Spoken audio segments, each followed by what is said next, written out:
Hi, everyone. Welcome to this week's episode of Hunting Matters, brought to you by the Houston Safari Club Foundation. We are joined this week by the CEO and founder of Gunwerks. That's Gunwerks, in case you don't know the name, Aaron Davidson. Full transparency, I am a Gunwerks owner. I own the Nexus. I have been to one of the Gunwerks shooting schools, and I've toured their plant and their offices in Cody, Wyoming. And man, it is impressive. Aaron, thank you so much for joining us. I know you're out on the trade show circuit this week and for the next couple of weeks. So thanks so much for taking time. Yeah, thanks for having me on. Where are you this week? I'm actually slipped over to Twin Falls. We're going to do a interview with a customer. So we're set up in a really cool trophy room. We're going to do some filming tonight. Very nice. Very nice. So let's talk a little bit about, I want to talk about hunting, of course, because the show is Hunting Matters. I want to talk a little bit about kind of your background and what kind of brought you to where you are today with Gunwerks. Now, you're a patent holder of over 20 U.S. patents, and obviously you're a guy who's very grounded in innovation and new ideas. How does your brain work as far as thinking about, you and I've talked before, and how do you mentally approach new technology, new processes, new ideas? Is it something like, oh, it'd be cool if we could do this, or you see something else that needs to be fixed, or kind of what is your approach to innovative ideas? There is a romance that I have for fine firearms. Mm. And that's what pulled me towards firearms originally. And engineering college kind of got me into the technology part. Okay. And I think that the interesting thing about rifles is being able to direct a bullet where you want it to go. Yeah. And mix that in with some art, leather, wood, engraving. And then I actually get really excited about sophisticated mechanisms. Yeah. So take all that stuff and then combine that with a lot of time in the field, a lot of hunting, a lot of activities for testing. And I think it gives us a really interesting perspective on, solving problems to help you put the bullet where it needs to go. And then we try to wrap it up in something that's really cool and sexy. Yeah. Yeah. That's one of the things when I visited with you guys out there, I was like, wow. I mean, there's some stuff that makes you salivate, the things you guys are putting out, and the way you do it, and the quality control, and the people that you have working for you. It's just all top notch. Your early career wasn't around firearms. What did you do first when you first got out of college? If you back up just a little bit, I started college with a family. Okay. And the two things escaped me. One of them was the minimum wage job. And the other one was the opportunity to go do internships at different companies. Yeah. Because I had to do, more income than that. And so I started a business and was able to run that business for 4 months in the summertime and make enough, income to support my family throughout the year. Yeah. While you were still I did that for a couple of years. Yeah, I did that for a couple of years after college. Okay. Have you always been a hunter? Did you grow up hunting and shooting, or is that something that came later in life? I would say it came on later. When I was younger, the deer hunting at home was something that we got pretty excited about. My brother Mike really went into the deep end. We were trapping, hunting, shooting deer. I didn't get to go on an elk hunt until I was in college. Okay. And that's kind of where the passion for guns and the interest in maybe doing something in that direction started coming on strong. And then so you get into guns. Hunting is one pastime that kind of supports the let's say the collection of an arsenal. Yep. Yeah, absolutely.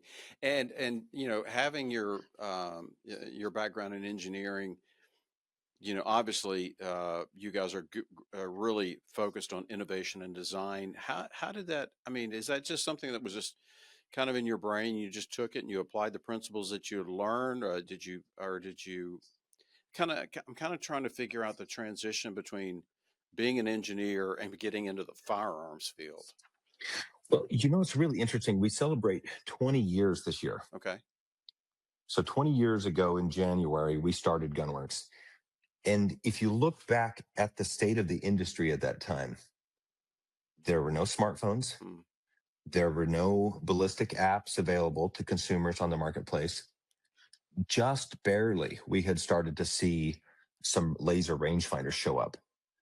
And the one that people were able to use to start shooting longer distance was the little Leica. Mm-hmm.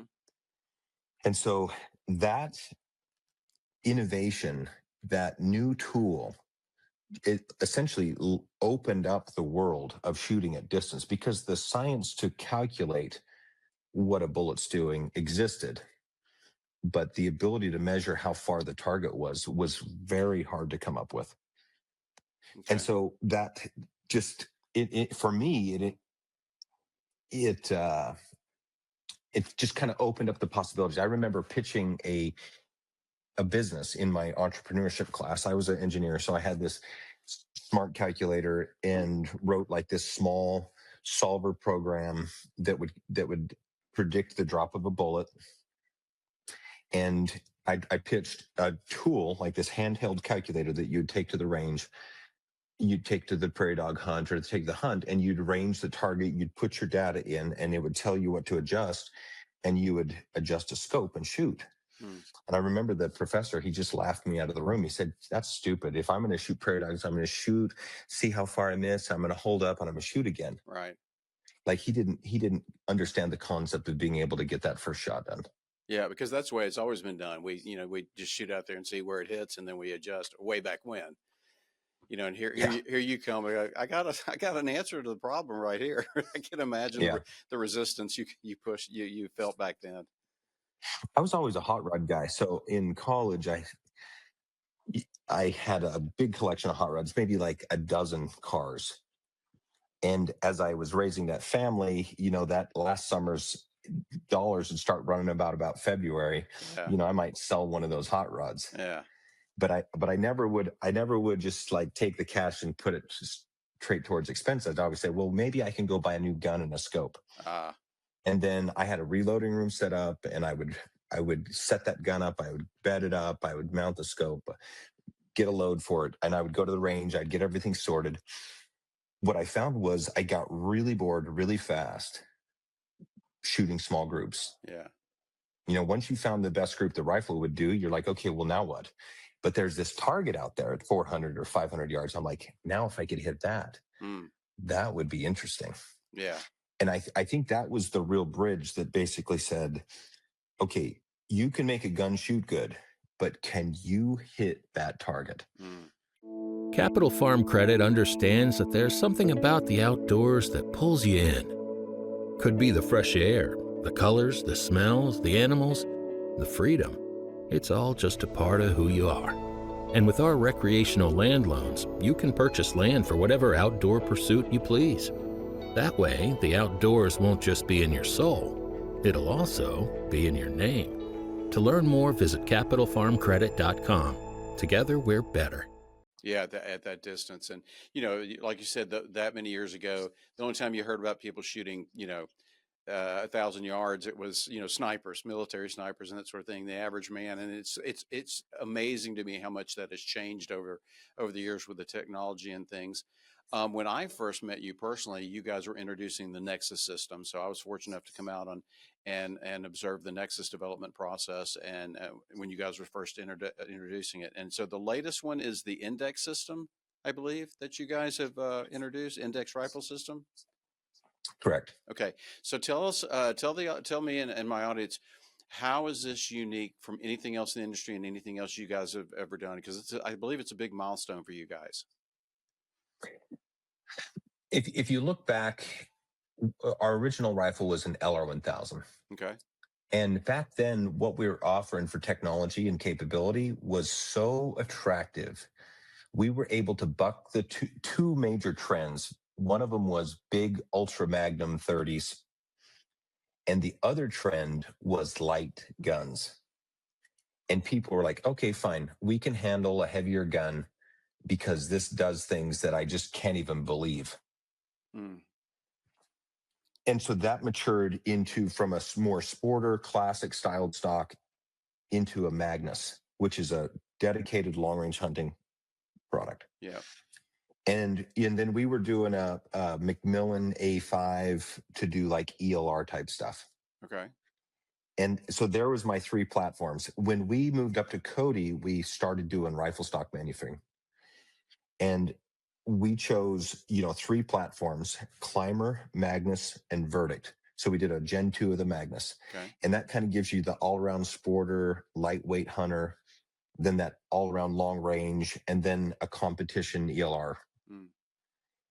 So this new Nexus product essentially is the maturation of the Magnus all-around long-range hunting rifle. Okay. So you're going to get mid-weights, configurations that can handle big cartridges, and any hunting application you want.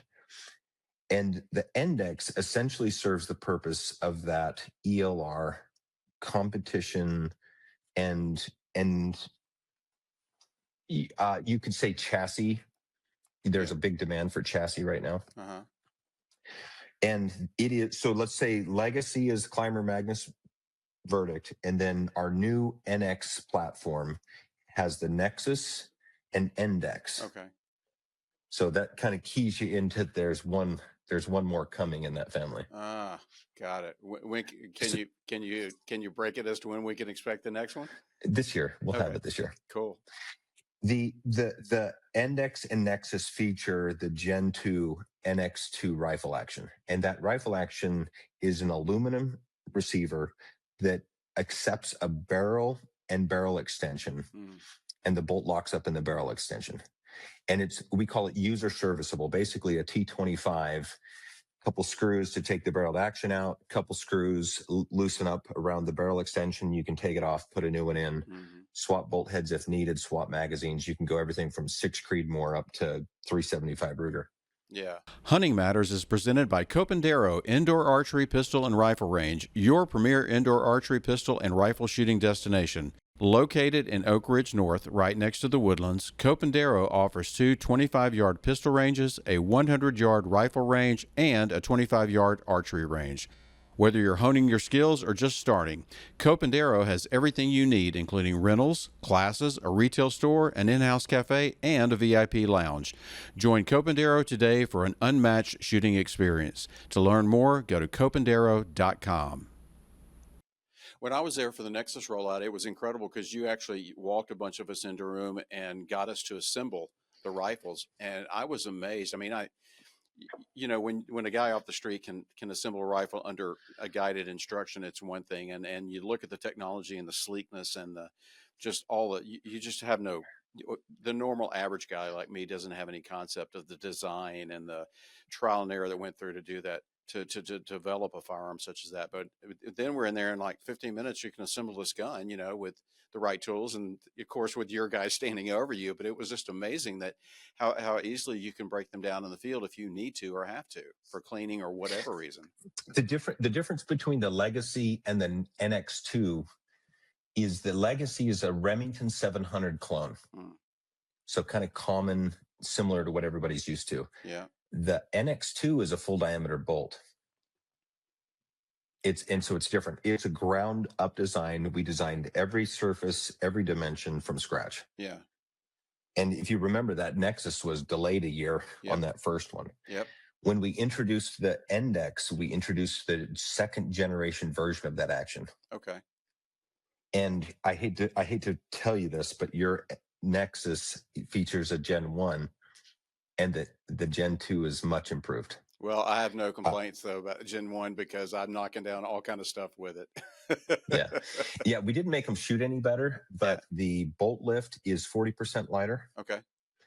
And we built our own trigger. So now we have that trigger shoe adjustability that we always wanted. So what you're saying is like I bought a new car and it was obsolete the minute I drove it off the lot. That is one of the problems. We're always innovating and we're always improving. So you have to be prepared for that. Yeah. Do you try to roll out a new firearm or optic line every year, or is it just based on development? Or how do you kind of work your timing? Most of my engineering R&D dollars for the past couple decades have been focused on the technology side. So ballistics, smart optics, laser rangefinders. You look at the Revic product lineup, you've got the smartest rifle scope that's out there. You've got the best laser rangefinding binocular with ballistics. We've got the best laser rangefinding monocular with ballistics. And we've got a great ballistic app that you can use to manage the smarts on those. Yeah. And I mean, look at Vortex. They're huge. They had to buy a company to get this technology and even work and learn from applied ballistics for years. And then they're just finally starting to bring competitive products to the market. And I think they lean a lot on their Asian suppliers for a lot of the technology there, where you look at our smart optics, like the PMR Gen 2, that product has 5 circuit boards in it. We designed every circuit board, firmware, software with in-house engineers. So that is not something that we job out. Is there anything that you job out? I mean, you guys just from the layman standpoint, touring your plant there. I mean, it seems like you guys do everything right there. Yeah, we just dropped a Swiss machine. I think that kind of helps us get into some of the last small bits that we don't make. Yeah. Firing pins, screws, things like that. Yeah, it's an impressive operation. Are you looking for an investment that goes beyond the ordinary? Wildlife Partners is the nation's leader in breeding and consulting for the exotic wildlife industry. When you invest in wildlife, you're not just acquiring a 100% tax-deductible asset, you're playing a vital role in the conservation of endangered species. Do you own land? You can turn your ranch into a profitable wildlife-driven business. And even if you don't own land, that's no problem. Wildlife Partners offers unique opportunities for non-landowners to invest in conservation while enjoying significant tax benefits and potential cash flow. You've often said that precision starts at the system level. What does that mean in practice, and how does it apply to the Gunwerks product line? I think what we see in the marketplace today, and I don't know that we're doing a good job showing and differentiating, we see a lot of ability for people to assemble really great rifle systems without really investing in engineering, research, and development. So they'll go get an action, they'll go get a stock, they'll go get a barrel, put it together. And maybe a lot of the guys are doing like mounting a scope, maybe they'll do a load workup on it. And then you can start plugging things into ballistics. And so you can get really, really close to a shooting system. And if you take that product, they're great. They shoot nice groups. They work really well. But what's a customer do when he needs more ammo? Or if you look at a stock design, unless the stock manufacturer has started adopting some of our design geometries, like you're going to get something that's based more on like an old Macmillan A3, where your felt recoil is different, your rifle recoil impulse is more sensitive to your shooter inputs because of the way the shapes are. Okay. So if you look at our ability to design something from scratch, from soup to nuts, stock, barrel, action, magazine, feeding, I can't tell you how many of those guys, a customer gets a gun and it's like, man, I can't quite get this gun to feed. It's because that person didn't design those parts to work together, and they're just trying to adapt and gunsmith a fitted system together. Okay. So when I say the performance of the system starts at the concept level, it is envisioning all parts working together. If you pick up a climber with a Revic 3 to 18 on it, the position where your eye pupil is exactly the same if you go to a Nexus and it's got a Leopold 5 to 25 on it. The way that we engineer everything so that combs, sight heights, everything is the same. Okay. So when you're talking about all that technology, how do you guys balance cutting edge performance with real world usability? Because I know I can imagine being in some of the meetings, like I said, I go back to the layman's reference, sitting in some of the meetings, you guys are having these conversations about design and technology, but how do you I'm sure there are some things you're like, God, there's some things out there. I don't know. Do you ever run in that situation where there's technology you're like, I don't know if the public's ready for this yet? Has that ever been an issue with you guys? I think most of the things we've introduced to the marketplace, the public hasn't been ready for. Go all the way back to the ballistic turret. The first 3 years of our business was teaching everybody what those numbers on top of the turret were and how they worked. Yeah. Nobody had any idea. Okay. When we introduced the first laser rangefinder in 2011, like nobody had seen anything like that with ballistics on it. There were some holdover charts and some systems that worked, but nobody had ever seen a real ballistic solver on a rangefinder. And so we had to spend years teaching people what that was. We didn't have a competitor in that space for 5 years. You look at our gun systems. Right. You look at the way we're doing stocks. We've been doing a negative comb since gun number 1. And we're just starting to see, all the competing companies trying to emulate us, adopting those design geometries into their guns. And another one's the flush pick rail. Another one is getting away from that big fat A3 style grip and getting something slimmer with a thumb shelf on it. All of these things that we've done have created a better product for the customers, and the competition or the marketplace is starting to pay attention and starting to emulate and bring some of those design functions in. But people weren't ready for that engineering approach. They're used to the, how does it look? Yeah. Not how does it work? Right. How have you found, how do you guys drive adoption? Is it through, gunsmiths? Is it through writers? Is it through general public? Is it just time? Is it, because you're introducing all these new concepts and technologies. How do you get the public to go, okay, I get it?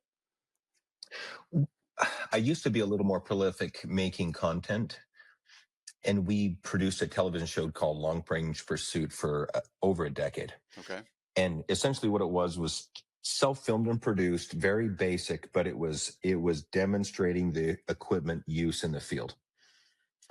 And that was a great way to show people what the potential was and got people interested and excited about maybe changing up their equipment game. Now with the stupid restrictions with social media, like our Endex video is banned on YouTube. Yeah. All we did was showed what the rifle was, and YouTube's banned it. We can't even show people through YouTube the Endex Rifle System. It's not surprising to me. I mean, we can't even advertise a sporting clays tournament on our Facebook page. We get shut down. I mean, it's just ridiculous. No, it's ridiculous. We could talk about our dislike for the regulations on social media for an hour here between you and I, but yeah, let's not talk it. Let's not call it regulations. Let's call it discrimination. Exactly. Hunting Matters is presented by DEA Ranch. Are you looking for the ultimate South Texas hunting experience? Then look no further than DEA Ranch. DEA Ranch offers some of the best whitetail and exotic game hunts in South Texas year-round. Whether you're looking to fill your freezer or put that next hunting memory on the wall, their professional guides are focused on ensuring each client has a memorable and exciting hunting experience. DEA Ranch offers guided hunts, professional staff, chef-prepared meals, trophy preparation, and more. To learn more, go to dearanch.com. That's dearanch.com. Yeah, discrimination is the exactly precise word for it.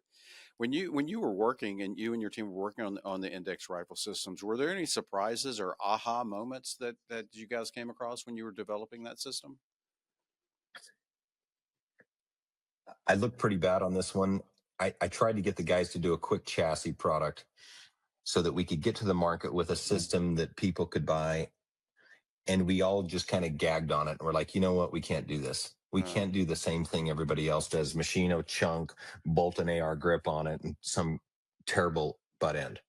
And so our better natures took over, and we essentially said, what should this look like to be sexy? What are the features that we're trying to do with this product? And if you look at it, it's an aluminum forend, aluminum grip section, aluminum buttstock. And it looks lighter than it is. It's not designed to be a lightweight. It's designed to be a precision rifle system. So you want to shoot a 300 PRC, that's the platform to do it. It's just an amazing gun. The singular or core feature in that chassis is the folding stock mechanism. Yeah. And when you dig in and look at it, the entire mechanism is housed inside of the stock. So when it's extended, you cannot see any aspect of that hinge mechanism. And that was the hardest thing for us to achieve with that system. Huh. That's interesting. You know, you see it, and you every day you should pop it open. You have no idea that that was one of your biggest challenges. We had 2,800 engineering hours into that gun. Wow. And if you go look at what does somebody put into assembling a Defiance Proof Macmillan combo, engineering hours, it's like maybe 2, specifying a barrel contour and an action inlet and picking a bottom metal. It's like, it's a huge difference in expended effort and dollars by a company. Yeah, I can imagine. And I've been around you and observed you just a very short time, but I know you're a perfectionist, and I know you guys are always striving to go, well, it could be a little bit better. It could be a little bit better. And I was very impressed by the team that you've assembled there. You guys are, I think you're kind of unique in the fact that not only do you pride yourself on excellence in firearms, but also excellence in optics. And, you know, you've got the Revic BR10 Bino, and that's another example of you guys integrating tech into traditional gear. How does this product push the limits of ballistics and optical innovation with that Bino and the other optics you guys are developing?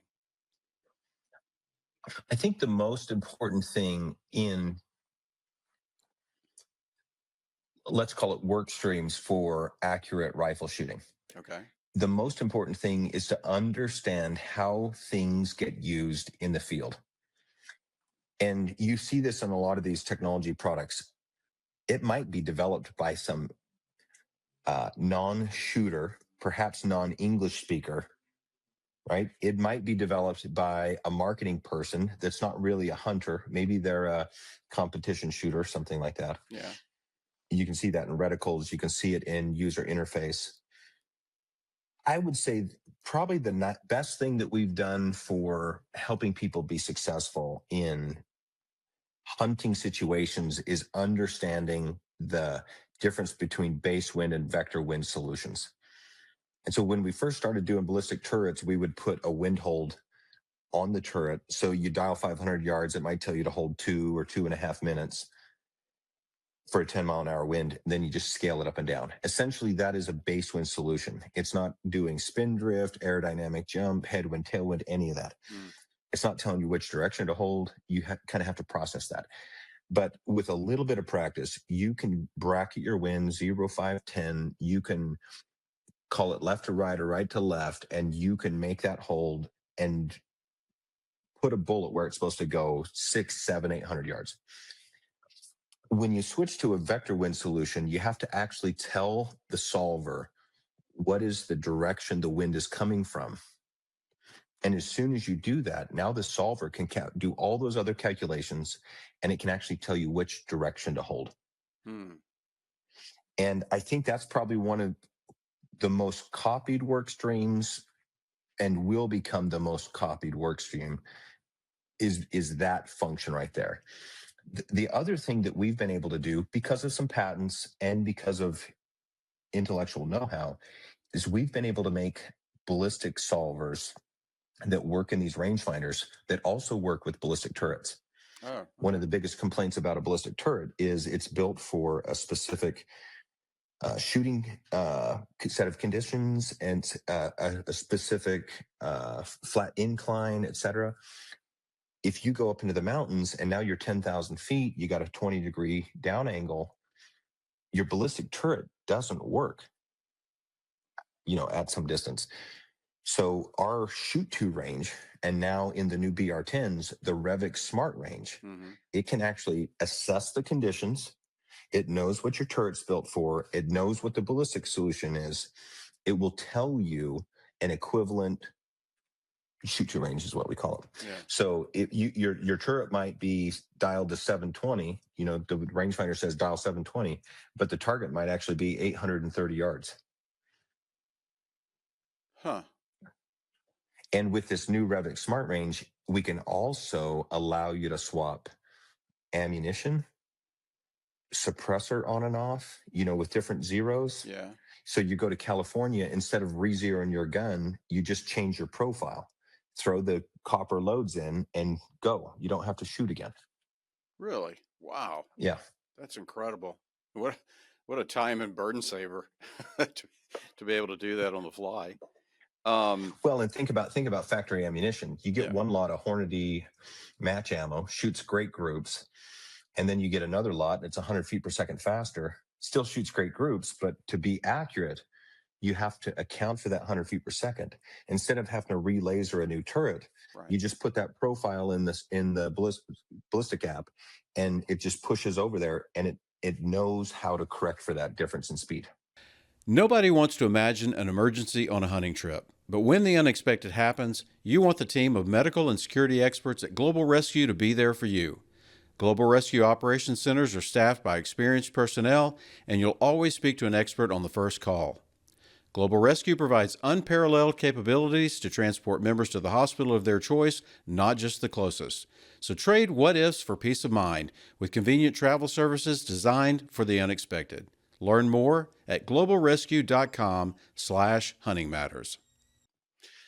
One of the things that also, and I sound like I'm blowing smoke, all the time with you, but the other thing that's very impressive is anytime there's an issue, if anytime I've had a question or an issue or something like that, I've been able to get somebody on the phone at Gunwerks, and they're like, we can get you through this. We can walk you through this. That's got to be hard to do being a manufacturer. You guys have your eyes on so many different prizes, but you also have that attention to detail where, like, hey, if there's a Gunwerks customer on the phone, we're going to address their issue. We can get it solved for them.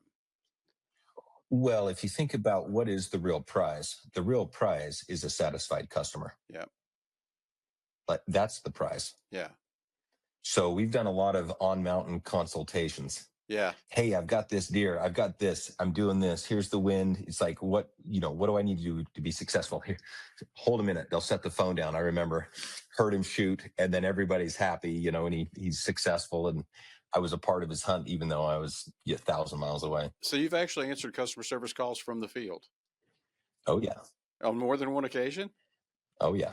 That's crazy. That's the first. I've never heard that story before.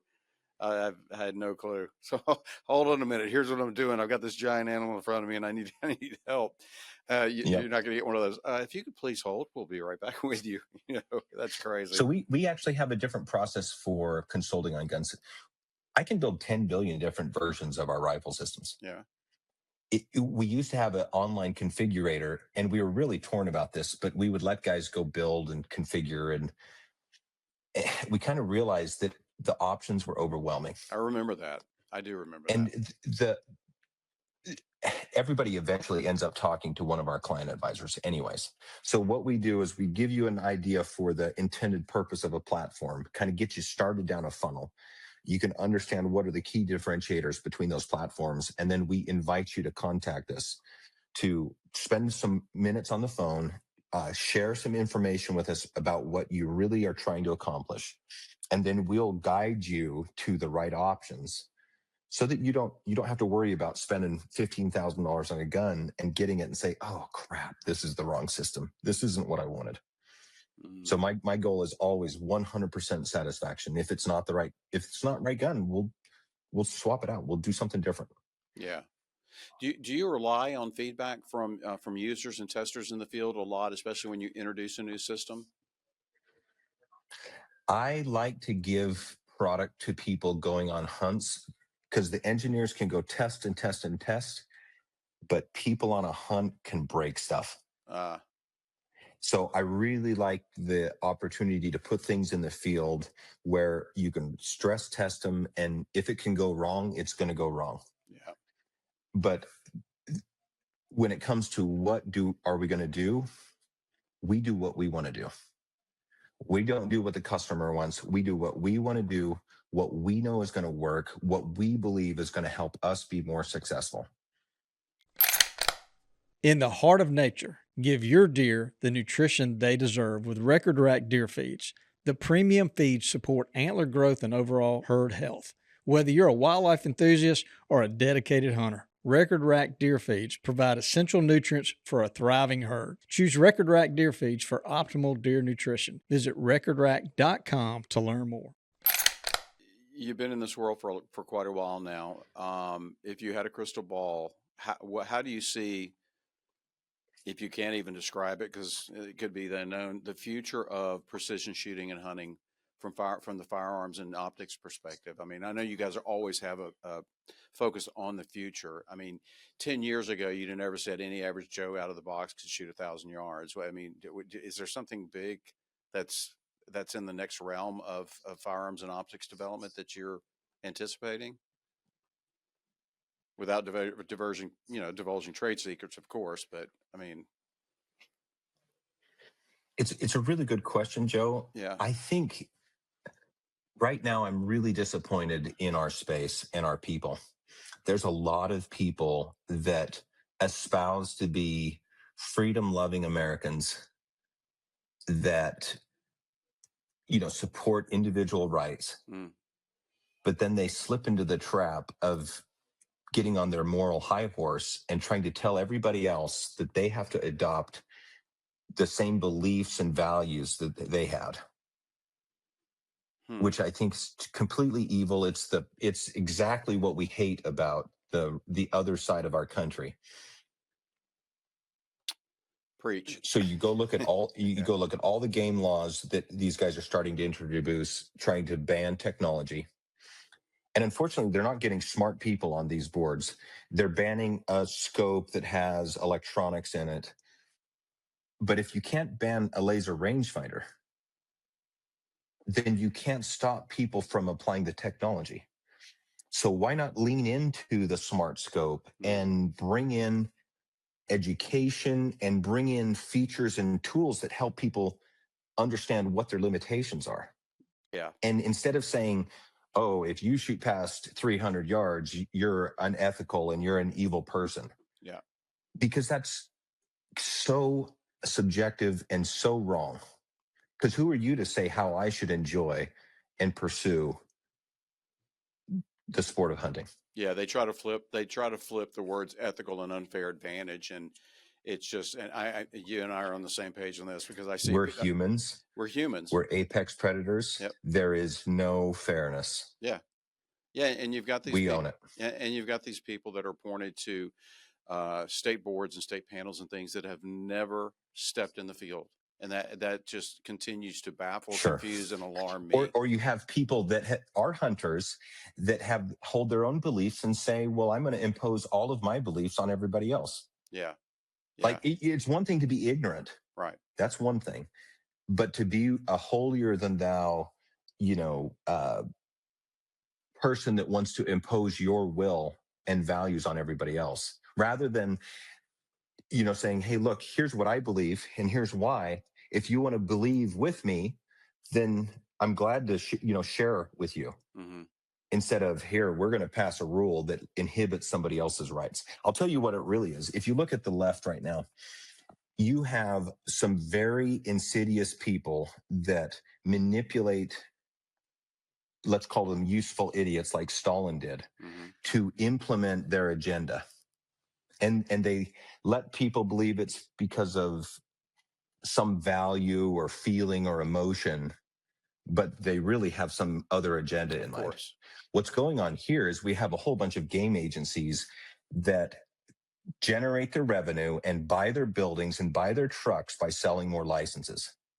And somebody like me helping someone be more successful in the field is a threat to that revenue stream.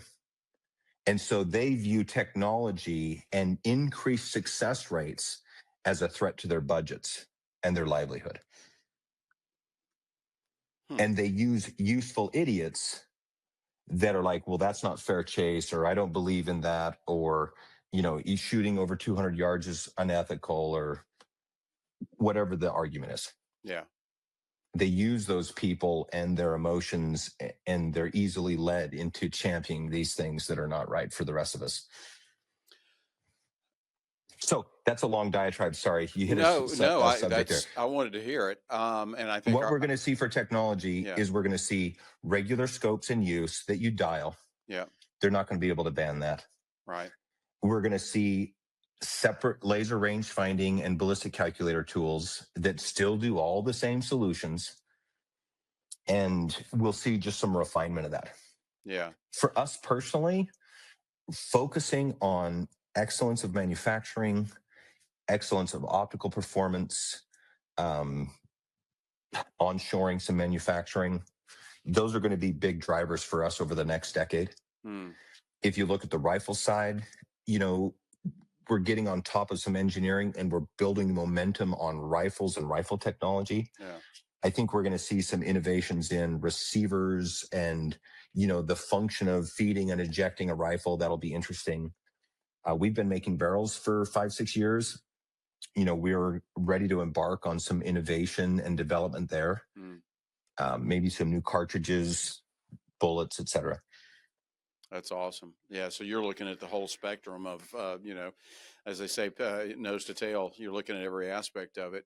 Are you looking for a smarter way to manage your document imaging and print environment? Dex Imaging delivers industry-leading printers, copiers, and fully managed print services designed to cut cost, boost productivity, and simplify your workflow. Whether you're a small business or a Fortune 500 company, Dex provides personalized local service with the power of a national network so you get fast, reliable support wherever you are. Dex gives back, proudly supporting organizations like Houston Safari Club Foundation by giving through profit sharing. Dex Imaging, smarter technology, exceptional service, proven results. Visit deximaging.com or email Adam Montgomery at adam.montgomery@deximaging.com. There's people out there on their, I call it their maturation or hunting journey or precision shooting journey that have always been or have been brought up in the world or maybe just had the means to go to the local gun store or the box store, that sort of thing. But now they are ready to go, okay, you know what? I've got the means, I've got the want to step up to a Gunwerks type system. How do you guys educate them and bring them to that different level? Because it's let's face it. I mean, you've never been one to say, "Oh, we're Gunwerks and we're just we're a whole nother level," which you guys are. But at the same time, you've got some of those people that are in that hunting journey that are ready to go. Nah, I'm not going to do box store this time. Now I'm ready to step up to a real firearm. How do you guys transition them into that, because it's a whole new world for them, this technology and the quality and the investment as well, but they're ready to do it. So now what, and let's face it, we're guys, and a lot of guys don't want to ask for help. They don't ask for help, and they don't ask for directions. Well, our system's pretty proven. You're going to start with a phone call and a consultation. Okay. We will understand what your goals are and maybe help you define it in that conversation. And if you're trying to get an all-in-one product, we'll talk about, well, what are you actually giving up to find the middle ground? And if we're not focused on an all-in-one, and there's the potential in the future for several products, then we'll get laser focused on a particular application, and we'll make sure we configure specifically for that. So I think our whole system of client advisor will make it very easy for somebody to come in and understand what we have to offer. I think one of the biggest hurdles that people have is they've been buying, $600 guns. Maybe they've stepped up into the $2,000 gun range. Okay. And the truth is, those are great guns. You look at a Ruger American, it is hard to imagine being able to manufacture something that good that is for sale for that low of a price. Like, I'm amazed at companies like that. It is truly great. What they don't understand is what makes a stock function the right way. What are the features that actually have value in the field to a hunter that is specifically chasing, say, mountain game? Okay. And so there's where they miss the boat. And they have either handicaps of like tradition, or they have handicaps of design and conceptualization to sell product and fit a market demand rather than to fit a function requirement. And that's fortunately what's protected us from big companies like that. We're so focused on,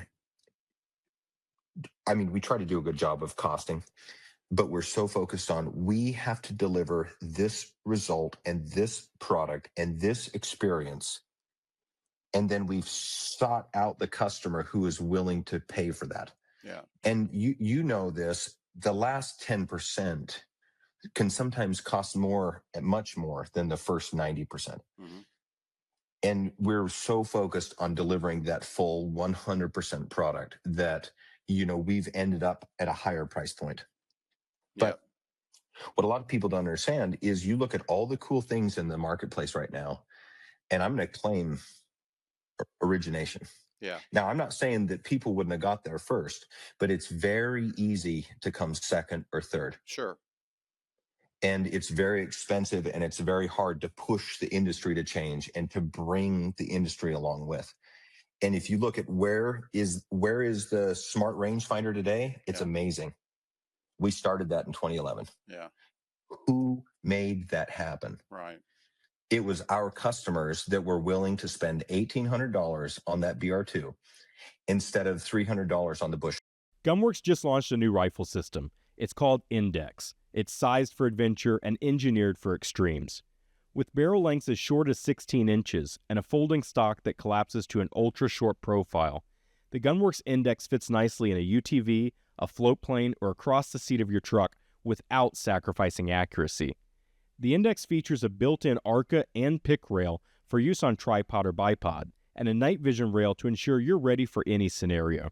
The Gunwerks Endex delivers magnum capability in the most compact chassis rifle system on the market. Visit gunwerks.com to learn more. Yeah. That customer helped fund the next innovation and then the next innovation. Why are rifle stocks getting so good today? Because our customers funded our understanding and development of the ultimate rifle stocks. Yeah. Why do we have the 7 PRC? Yeah. Exactly. The 300 PRC, the 6.5 PRC. Why do we have ELDX and ELD match bullets? It's because Dave Emery and I spent some time hunting, and I pushed on those guys for 3 or 4 years to get into the long range shooting space. Right. And Dave was my inside champion to make it happen. Yeah, I don't think people realize the investment that is made into technology. And I mean, for example, the ballistics app, you guys, I think you invested over $1 million just to get your ballistic app where it needs to be. I mean, it's just, my wife has an old saying that I always laugh about. She's like, when we first married and got met, I'm like, well, I wear these sunglasses and I wear these. She has a couple of things that she doesn't scrimp on: sunglasses, toilet paper, and shoes. And I always ask her, I said, well, why are you like that? She goes, hey, pay peanuts, get monkeys. And I'm like, perfect. That's a perfect analogy, and she's right about a lot of things. And I feel the same way about firearms and ballistics. You guys do a lot of intense testing with your products in the field under harsh hunting conditions. Has there ever been a situation where you had a field failure that led to a major design breakthrough? I will tell you 2 stories. One of them was trying to understand the person that takes a handheld calculator to the field. Okay. And I forced myself for a whole season to use that as my solver. And it was so painful that it really locked in to me why it's important to have an efficiently designed work stream to help you kill when it's a clutch moment. I mean, it might work for planking at the range, but it's not a hunting tool. I remember a failure. We used to assemble guns, and we used Jerry Stiller for an action. And he did an M16 extractor, and they machined that right above the lug of a Remington 700 type clone bolt. And I remember my brother Mike shot a mule deer in Idaho, big, old, gnarly buck. And he ejected and then loaded. And that cartridge came out and fell down. And when he went to load, it just jammed the whole ball of wax up. Now, the first shot was good enough, fortunately. Yeah. But it created a situation that's like, wow, we've got to fix this. And so we started figuring out, how can we make that M16 work? And we would trim off a corner. And Jerry actually adopted that into his production. But you ended up with this extractor that was only 60 or 70 thousandths wide. And if you had a hot load or something that caused some high pressure, it would just rip right through the case head. And we're like, Jerry, we have to change this. And he didn't want to change it. He was working on retiring and selling, and he just didn't want to rock the boat. And that's where we were like, okay, if we want something that functions better, we're going to have to design from scratch and figure out how to do an action. And that's where we started with actions. Okay. And almost everything kind of stems from that same thing, where we outgrew what a vendor could do in terms of quality, design, fitment, etc. This episode of the Hunting Matters podcast is brought to you by B&B Taxidermy. Since 1983, the Baird family at B&B Taxidermy have been the premier experts in trophy mounts. Whether it's African, North American, global, or exotic, B&B Taxidermy will provide design, artistry, and attention to detail that you won't find anywhere else. B&B Taxidermy can also design and decorate your trophy room, showcase, or office with custom dioramas built to suit your space. Check out their showroom of exotic trophies on Jones Road in Houston, or visit their website at bbtaxidermy.com. B&B Taxidermy, proud supporters of the Hunting Matters podcast and Houston Safari Club Foundation. Yeah. And it's just, I guess failure is one of the greatest teachers, isn't it? I look at how many actions are still using that M16 tile extractor. Yeah. I just can't understand. Like, feed and ejection's the only thing that an action has to do well. Yeah. That system doesn't work. Yeah. Yeah. Seems pretty simplistic, to me. You guys build, nearly everything in house, and you're moving to do it 100% everything in house. That's a very rare approach. And you proudly rely on keeping, everything 100% American made. Why was full vertical integration so important to you, and what does it mean for your level of quality and control? Is it because you guys? Is it because? And I don't mean this to sound boastful. Is it because you could do it better yourself, or you just? Well, I think I was just trying to decide if that was a true statement. Oh. When it came to the rifle stocks, Yeah, we designed a paint job that was sponge with splotches. Yeah. And you look in the industry now, everybody's adopted the same paint job. Yeah. That paint job was designed to cover shitty carbon fiber work. And we're not going to name any names. Yeah. But to get into something that was better, we had to do it.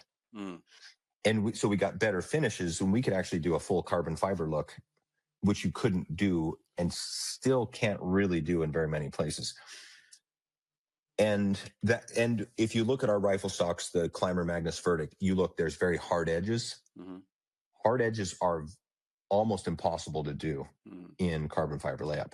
Most guys do really round, curvy designs and structures, not a lot of hard edges.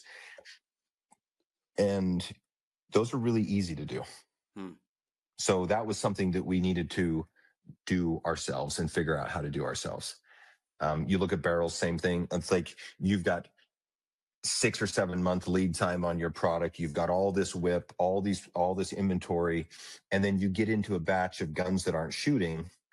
Well, why is it not shooting? You got a bedding problem, you got an ammo problem, you got a bullet problem, you got a chambering problem, you got a barrel problem. And we've found situations where the barrels weren't good. Yeah. One company we were buying from switched from a hand lapped barrel to a machine lapped barrel. We didn't know they changed, so we weren't watching, right? And then pretty quick, we had 100 guns that wouldn't perform. So a lot of the vertical integration was driven by, we wanted control.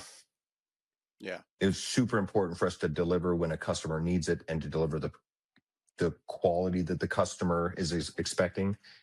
And when we didn't have control of those things, we couldn't control our destiny. Yeah, that makes absolute sense. The Houston Safari Club Foundation is a 501c3 nonprofit organization that supports the future of hunting and conservation.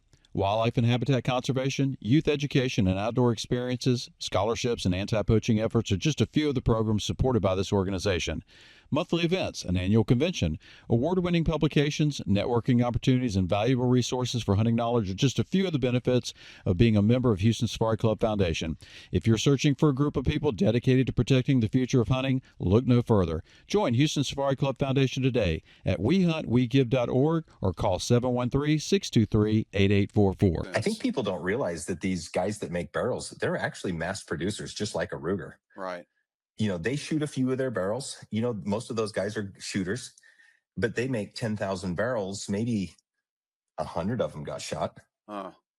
You go look at our shop and guess what? Yeah. Every single barrel that we make gets shot. Oh, I've seen it. I mean, you got a range right there on site, and it doesn't leave the door, the loaded bay door, unless it's been shot at your place.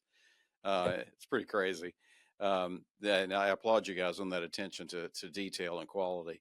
Well, if we offer a money back guarantee of satisfaction, it's a lot easier just to don't ship it if it's not going to satisfy the customer. Yeah, knowing you and most business owners, you want that money back guarantee to work. You don't want to have to be giving money back. And yeah, exactly. You guys are doing everything to ensure that.